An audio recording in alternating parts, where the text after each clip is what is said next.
Hey everyone, Leon here. Got something a bit different for you today. Wanted to make a video about two sort of important aspects of my life, maybe yours as well, which is mental health and, well, gaming. So what we're going to do is we're going to have a look at how the exciting world of video games and the impact that it has on your mental health. I mean, first of all, I've been playing video games for, well, since the 1980s. The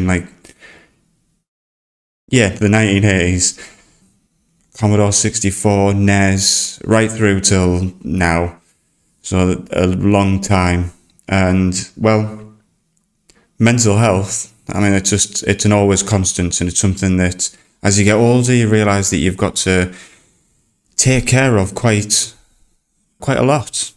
The things that you do on a day-to-day basis have an impact on your mental health. Now, for my 30 years of gaming, I've experienced a lot. New worlds, fantastic franchises. One thing I have experienced, though, is being told that gaming's maybe is a waste of time. Video games are a real problem. And I couldn't disagree anymore. You know why? Because they're fucking fun.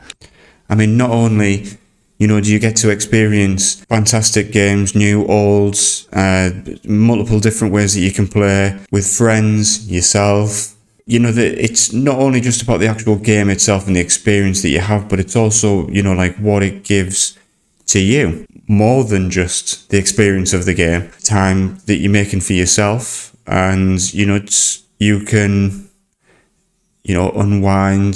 It's a good way to escape the stresses of everyday life. So first of all, let's talk about the benefits of gaming for your mental health. So playing video games can help you in multiple ways. It can improve your cognitive skills, decision making, problem solving, and even your spatial awareness. So the next time anyone tells you that gaming's a waste of your time, you can tell them that, well, it isn't. I wonder just how much that 500 hours in Fallout 4's helped me in the real world.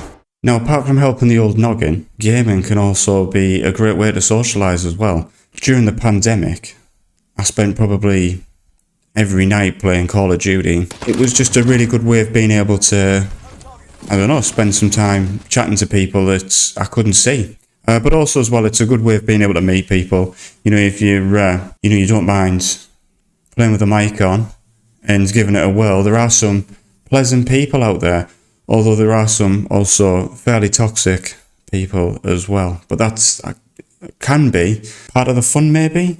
Now, as with everything, there's always the good and the bad and the ugly. There are obviously negative aspects to gaming and your mental health. As everyone will, as you ever hear with everything, moderation is key. Spending too much time playing video games can lead to things like, even addiction, really, social isolation, and poor physical health. You just sat playing video games. It's going to happen. So it's always really important, that you take regular breaks, go outside, touch some grass, and, stretch your legs every once in a while. Do something physical. And another thing to consider is that if you feel like you're starting to lose control and you're about to throw your controller, that maybe it's a good time to put it down.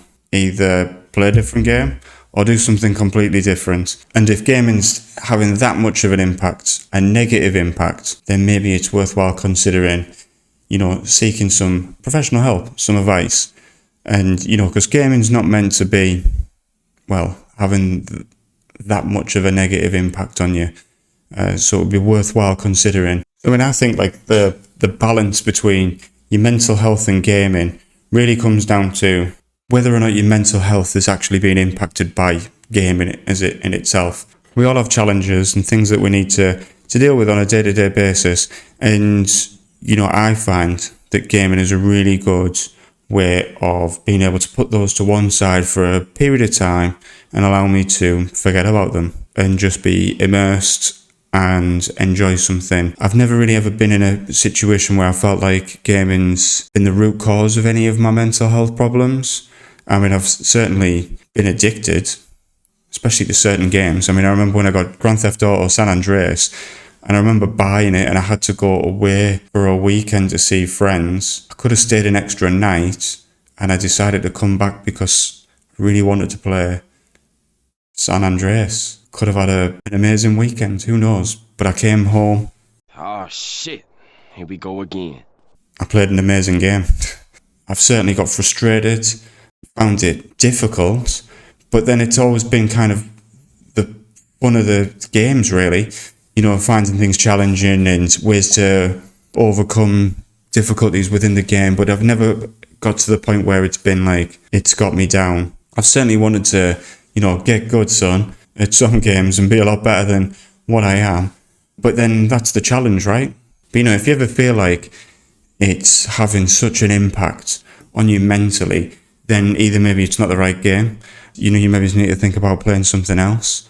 And, you know, if it's having such an impact that it's all you can think about, or it is the root cause of some problems, then, you know, it would be worthwhile speaking with a professional, really, to get some advice, or at least even someone within your family who would understand the challenge that you face with your mental health and with gaming. So, I mean, there's plenty of games out there that would be recommended to you in order to unwind, relax. Probably not games that I would play, to be honest. I mean, you've got like Animal Crossing, Stardew Valley, Journey is a good one that's always recommended.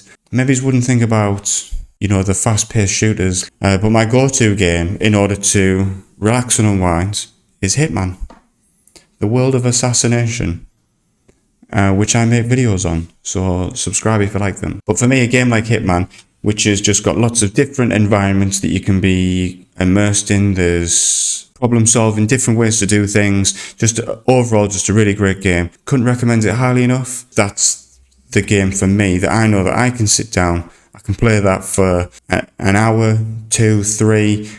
When I put the controller down, I feel at peace after assassinating all the people. And as I said, I mean, there's hundreds, thousands, absolutely loads of choice out there, all different types of genres, styles of games. Everyone will find a game that suits them the best, that they will be able to relax with. So let me know what types of games you play that help you unwind, relax, challenge you. Also let us know the games that frustrate you, make you angry, want to put your fist through the screen maybe.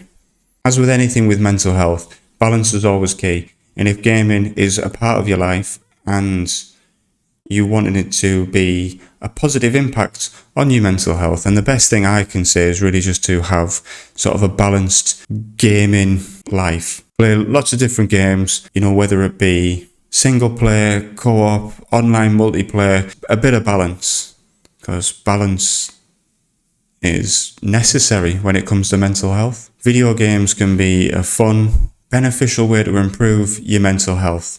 You've just got to be mindful about moderation, just taking time, you know, for yourself, and just having the right mindset, not just being too overly consumed. They are just video games at the end of the day. So with that in mind, you know, go ahead, enjoy them, all of them. Well, maybe it's not all of them. Remember, as I said, take care of yourself. If you ever need to take a break from the virtual world, remember there is actually a world out there, one that's full of interesting things out there, quests maybe, like jobs, real people.